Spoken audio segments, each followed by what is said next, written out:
राज्यात नुकत्याच 29 महापालिका निवडणुकांचे निकाल जाहीर झाले। त्यात राज्यातील महापालिकांमध्ये 2869 नगरसेवक निवडून आले। ओबीसी आरक्षणाच्या मुद्द्यामुळे 5 ते 7 वर्षांनी रखडलेल्या महापालिका निवडणुका पार पडल्या। पण आता दुसरीकडे त्यांच्या मानधनासाठी महापालिकांवर वार्षिक 40 कोटींचा भार पडणार आहे। सोबतच दर महिन्याला होणाऱ्या सर्वसाधारण सभेसाठी भत्त्यावर वार्षिक 1,37,00,000 खर्चाची भर पडणार आहे। आता 4 वर्षानंतर अनेक महापालिकांनी महापौर, उपमहापौर, स्थायी समिती अध्यक्षांसाठी नवीन वाहन खरेदीची देखील तयारी केल्यानं तिजोरीवरही अधिकचा ताण पडणार आहे।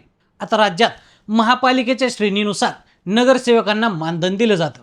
मुंबई महापालिका अ+ श्रेणीत असल्यानं इथं नगरसेवकांना दरमहा 25,000 रुपये मानधन दिलं जातं। नागपूर, पुणे या अ श्रेणीत आहेत, त्यामुळे इथल्या महापालिकांमध्ये नगरसेवकांना दरमहा 20,000 रुपये मानधन दिलं जातं। तर ठाणे, पिंपरी चिंचवड, नाशिक या महापालिका बी श्रेणीत आहेत, इथं नगरसेवकांना दरमहा 15,000 रुपये मानधन दिलं जातं।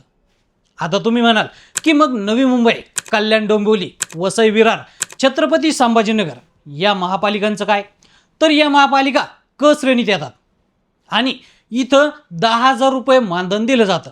त्यासोबतच इतर 19 महापालिका ड श्रेणीत येतात आणि त्यातल्या 1,482 नगरसेवकांना दरमहा 7,500 रुपये मानधन निश्चित आहे। या सर्व श्रेणीतील एकूण 2,869 नगरसेवकांच्या मानधनासाठी महापालिकांच्या तिजोरीतून दरमहा 3,34,55,000 रुपये तर वार्षिक 40,14,60,00,000 रुपये दिले जाणार आहेत।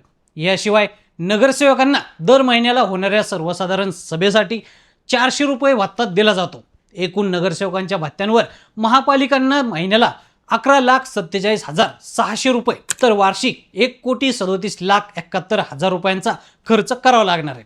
याशिवाय महापौरांसह पदाधिकाऱ्यांना देण्यात येणाऱ्या वाहनांच्या इंधनावरील खर्च, चालकांच्या वेतनाचाही भार पडणार आहे। प्रत्येक नगरसेवकांना मोबाईल, सिम, त्यांच्या मोबाईलची देयकही महापालिकांना अदा करावी लागणार आहे। आता नवीन वाहन खरेदीमुळे तिजोरीवर किती ताण पडणार आहे पाहूया। महापौरांना राज्यमंत्र्याचा दर्जा असतो, त्यामुळं त्यांना 30 लाख रुपये किमतीचे वाहन खरेदीची मर्यादा आहे। 4 वर्षांपासून निवडणूक झाली नसल्यानं जुनी वाहनं मोडीत निघण्याची शक्यता आहे किंवा महापौरांची वाहनं आयुक्त आणि इतर अधिकाऱ्यांकडून वापरली जात आहेत। त्यामुळे आता महापौरांसाठी नवीन वाहन खरेदी करण्यात येणार आहे। त्यामुळेच आता 29 महापौरांच्या वाहनासाठी 8,70,00,000 खर्च येणार आहे। याशिवाय उपमहापौर आणि स्थायी समिती अध्यक्षांसाठी वाहन खरेदीची मर्यादा 12 लाख रुपये आहे। त्यानुसार या दोन्ही पदाधिकाऱ्यांच्या 58 नवीन वाहनांसाठी 6,96,00,000 खर्च येणार आहे। तर सत्ता पक्षानं कारभार सांभाळताच महापालिकेच्या तिजोरीवर सुरुवातीलाच 15,66,00,000 भार वाढणार आहे। तर मंडळी, या नवीन वाहन खरेदीच्या निर्णयाबद्दल तुम्हाला काय वाटतं? आम्हाला कमेंट करून नक्की सांगा आणि असेच नवनवीन माहितीपूर्ण व्हिडिओ पाहण्यासाठी लेट्स अप मराठीला फॉलो करा।